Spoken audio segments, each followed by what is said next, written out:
റിയൽമിയുടെ Realme C100X എന്ന പുതിയൊരു smart phone launch ചെയ്യാൻ പോകുന്നുണ്ട് ഇന്ത്യൻ മാർക്കറ്റിൽ. ഈ ഒരു ഫോണിൻ്റെ ഇന്ത്യയിലെ ലോഞ്ച് ഡേറ്റ് ഇപ്പോൾ ഒഫീഷ്യലായിട്ട് കൺഫേം ആയിട്ടുണ്ട്. അതുപോലെ തന്നെ ഫീച്ചേഴ്സിനെ പറ്റിയിട്ടുള്ള പല കാര്യങ്ങളും പറയാനും കഴിഞ്ഞിട്ടുണ്ട്. എന്തായാലും ഈ ഒരു വീഡിയോയിൽ നമ്മൾ നോക്കാൻ പോകുന്നത് റിയൽമി C100X എന്ന സ്മാർട്ട് ഫോണിനെ പറ്റിയിട്ടാണ്. ആദ്യം നമ്മൾ ഫീച്ചേഴ്സും കാര്യങ്ങളൊക്കെ നോക്കുകയാണെന്നുണ്ടെങ്കിൽ ഡിസ്പ്ലേയുടെ കാര്യത്തിൽ റിയൽമി C100Xൽ 6.8 ഇഞ്ചിൻ്റെ HD+ ഡിസ്പ്ലേ ആയിരിക്കും വരിക. LCD പാനലേ ഇതിൽ വരുള്ളൂ.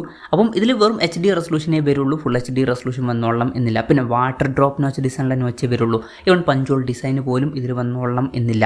120 ഹെർട്സിൻ്റെ റിഫ്രഷ് റേറ്റ് ഇതിൽ സപ്പോർട്ട് ചെയ്യുന്നതായിരിക്കും. 240 ഹെർട്സിൻ്റെ ടച്ച് സാമ്പിളിംഗ് റേറ്റ് ആയിരിക്കും വരിക. പീക്ക് ബ്രൈറ്റ്നസ് 900 നിറ്റ്സ് ആയിരിക്കും വരിക. അപ്പോൾ ഡിസ്പ്ലേ ഫീച്ചേഴ്സ് മൊത്തത്തിൽ നോക്കുമ്പോൾ ബേസിക് ആയിട്ടുള്ള ഡിസ്പ്ലേ ഫീച്ചേഴ്സ് എന്ന് പറയാൻ പറ്റിയിട്ടുള്ള ഡിസ്പ്ലേ ഫീച്ചേഴ്സ് ആയിരിക്കും ഇതിൽ വരിക. പിന്നെ side mounted finger print sensor ഇതിൽ വരും. ഫോണിൻ്റെ വെയിറ്റ് വരിക 219 ഗ്രാം ആയിരിക്കും. തിക്നെസ് വരിക 8.63 mm ആയിരിക്കും. പിന്നെ IP64 റേറ്റിംഗ് ഇതിൽ സപ്പോർട്ട് ചെയ്യുന്നതായിരിക്കും.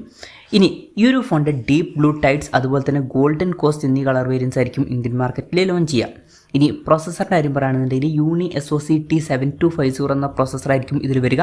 ഇത് വളരെ ബേസിക് ആയിട്ടുള്ള ഒരു പ്രോസസ്സറാണ്. അപ്പോൾ മികച്ചൊരു പെർഫോമൻസ് ഒന്നും എക്സ്പെക്ട് ചെയ്യാൻ പറ്റില്ല, എന്നാലും ബേസിക് ആയിട്ടുള്ള കാര്യങ്ങളൊക്കെ നടന്ന് പോവേണ്ടതാണ്. പിന്നെ ഇതിൽ 5G സപ്പോർട്ട് ഉണ്ടാവില്ല, മാക്സിമം 4G സപ്പോർട്ടായിരിക്കും വരിക. ഇതിൽ LPDDR4Xൻ്റെ റാമും eMMC 5.1 സ്റ്റോറേജ് ടൈപ്പും മാത്രമേ വരുള്ളൂ. 3.5 mm ഓഡിയോ ജാക്ക് ഈ സ്മാർട്ട് ഫോണിൽ വരുന്നതായിരിക്കും. പിന്നെ മിക്കവാറും ഇതിൽ സിംഗിൾ സ്പീക്കർ ആയിരിക്കും വരിക. Android 16 ബേസ് ആയിട്ടുള്ള റിയൽമി സോഫ്റ്റ്വെയർ ഇതിൽ വരുന്നതായിരിക്കും. ക്യാമറയുടെ കാര്യം പറയുകയാണെന്നുണ്ടെങ്കിൽ ഫോണിൻ്റെ പിന്നിൽ 50 മെഗാ പിക്സലിൻ്റെ f1.8 അപ്പേഴ്സിൽ വരുന്ന മെയിൻ ക്യാമറ സെൻസർ ആയിരിക്കും വരിക. ഫ്രണ്ടിൽ 5 മെഗാ പിക്സലിൻ്റെ f2.2 അപ്പേഴ്സിൽ വരുന്ന സെൽഫി ക്യാമറയും വരുന്നതായിരിക്കും. അപ്പം ബേസിക് ആയിട്ടുള്ള ക്യാമറ സെറ്റപ്പ് ആയിരിക്കും ഇതിൽ വരിക. പക്ഷേ ബാറ്ററിയുടെ കാര്യത്തിലോട്ട് വരുമ്പോൾ വളരെ കൂടിയ 8000 mAh ബാറ്ററി ഇതിൽ വരുന്നതായിരിക്കും.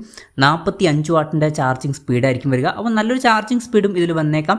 പിന്നെ ടൈപ്പ് C ചാർജിങ് പോർട്ടുമായിട്ടായിരിക്കും ഈ ഒരു സ്മാർട്ട് ഫോൺ വരിക. അപ്പോൾ നല്ലൊരു ബാറ്ററി സെറ്റപ്പുമായിട്ട് വരുന്ന ഒരു സ്മാർട്ട് ഫോൺ ആയിരിക്കും ഇത്.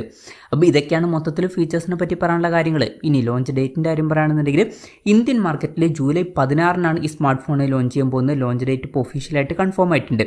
പിന്നെ മുമ്പ് ഇന്തോനേഷ്യയിലൊക്കെ ഈ സ്മാർട്ട് ഫോൺ ലോഞ്ച് ചെയ്തിട്ടുണ്ടായിരുന്നു. അവിടെ ഏകദേശം 18,000 രൂപ പ്രൈസ് റേഞ്ചിലായിട്ടാണ് ലോഞ്ച് ചെയ്തിട്ടുള്ളത്. പക്ഷേ ഇന്ത്യൻ മാർക്കറ്റിൽ നമുക്ക് കുറച്ചും കൂടി കുറഞ്ഞൊരു പ്രൈസ് റേഞ്ചിൽ ഈ ഫോൺ എക്സ്പെക്റ്റ് ചെയ്യാവുന്നതാണ്. നമ്മൾ ഒരു 13,000 to 15,000 രൂപ പ്രൈസ് റേഞ്ചിലായിട്ടാണ് ഈ ഫോൺ എക്സ്പെക്റ്റ് ചെയ്യുന്നത്. അപ്പം ആ ഒരു പ്രൈസ് റേഞ്ചിൽ ഫീച്ചേഴ്സ് നോക്കുമ്പം ഇപ്പോൾ ഡിസ്പ്ലേ ഫീച്ചേഴ്സോ അല്ലെങ്കിൽ പ്രോസസ്സറോ അത്ര മികച്ചത് എന്ന് പറയാൻ പറ്റിയിട്ടുള്ള കാര്യങ്ങളായിരിക്കില്ല. പക്ഷേ ബാറ്ററി സെറ്റപ്പ് നല്ലൊരു കാര്യമായിരിക്കും.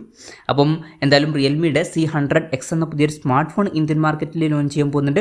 ഈ ഒരു ഫോണിനെ പറ്റിയിട്ടുള്ള നിങ്ങളുടെ അഭിപ്രായം ജസ്റ്റ് ഒന്ന് കമൻറ്റ് ചെയ്യുക. അതുപോലെ തന്നെ ഈ ഒരു സ്മാർട്ട് ഫോൺ ഇന്ത്യൻ മാർക്കറ്റിൽ നിങ്ങൾ ഏത് പ്രൈസിങ്ങിലാണ് എക്സ്പെക്റ്റ് ചെയ്യുന്നത് എന്നുള്ള കാര്യം കൂടി ജസ്റ്റ് ഒന്ന് കമൻറ്റ് ചെയ്യുക.